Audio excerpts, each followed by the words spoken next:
Halo, perkenalkan nama saya Giovanni Valino Jolando dari nomor NRP B12210039. Nah, apakah yang dimaksud dengan strata ekonomi?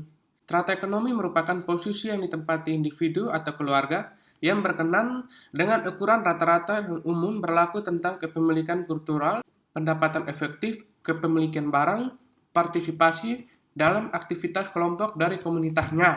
Nah, ada beberapa tingkatan strata ekonomi. Yang pertama adalah upper class. Upper class adalah golongan terkaya seperti golongan konglomerat, kelompok eksekutif, dan sebagainya.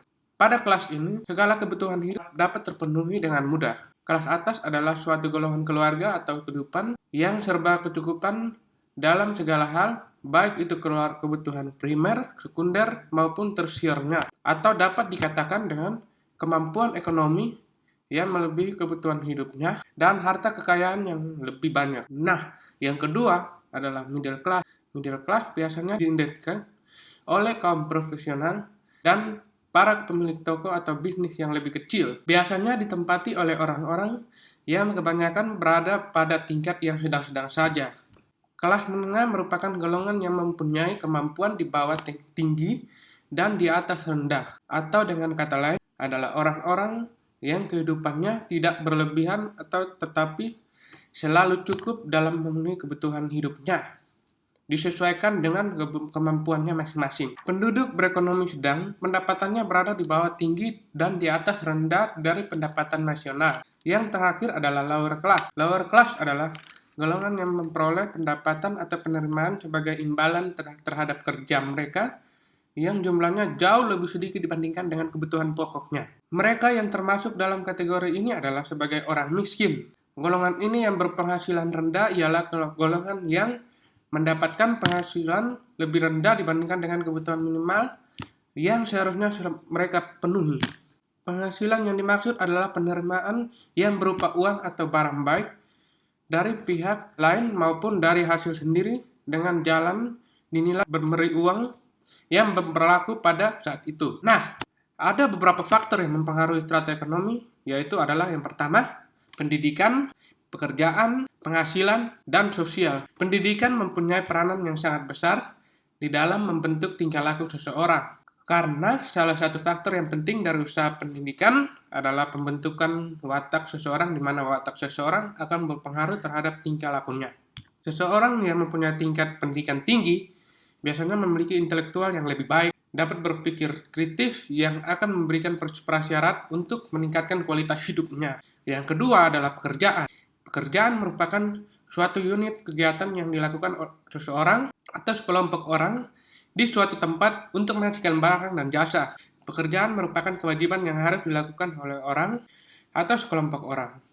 Adanya pekerjaan, maka seseorang akan mengharapkan pendapatan sehingga imbalan dari bekerja seseorang dan merupakan penghasilan keluarga yang akan menghasilkan jumlah barang yang dimilikinya. Yang ketiga adalah penghasilan atau pendapatan. Penghasilan atau pendapatan adalah seluruh penerimaan baik berupa uang maupun barang dari hasil sendiri yang dinilai dengan uang. Pendapatan atau penghasilan yang diterima oleh seseorang dapat diperoleh dari bermacam-macam sumber.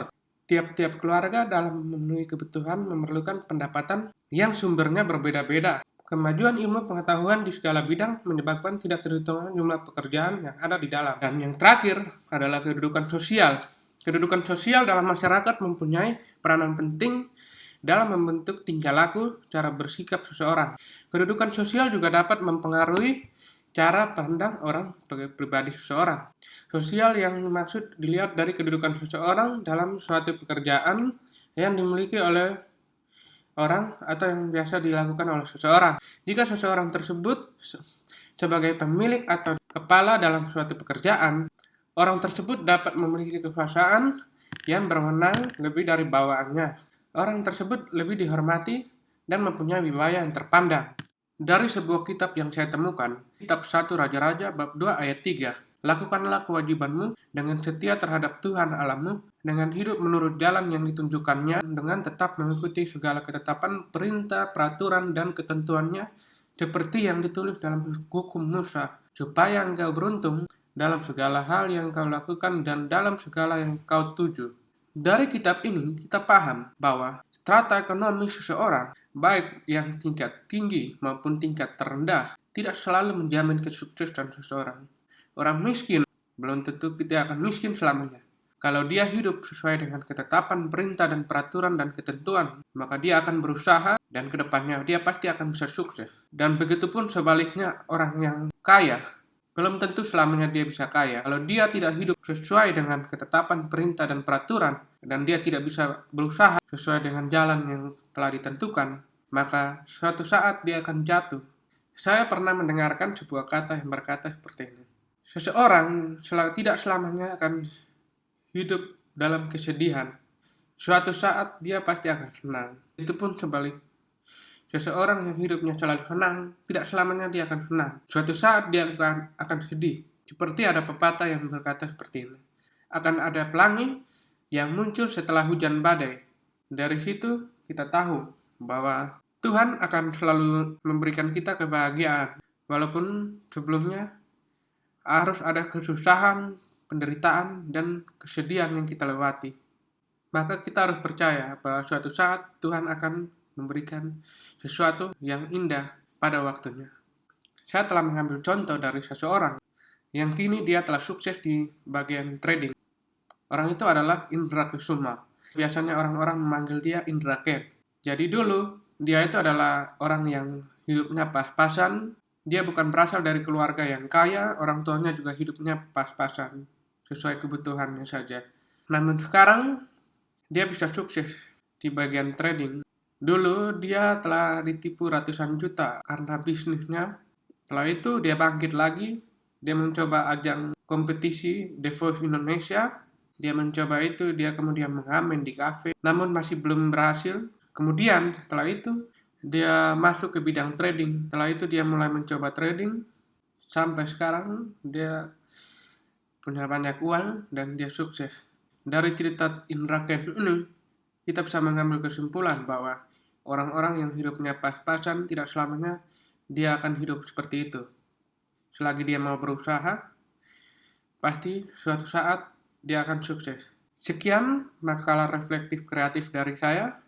Semoga video ini bisa bermanfaat bagi banyak orang, terutama di kalangan anak muda. Karena percayalah, Tuhan akan selalu ada. Kapanpun, dimanapun kamu lagi susah, atau kamu lagi senang, percayalah, Tuhan akan selalu menemani kamu dan memberi kamu semangat, dan akan memberikan kamu masa depan yang sangat baik dan cerah. Sekian, saya Valino Jelando. Saya izin pamit. Terima kasih.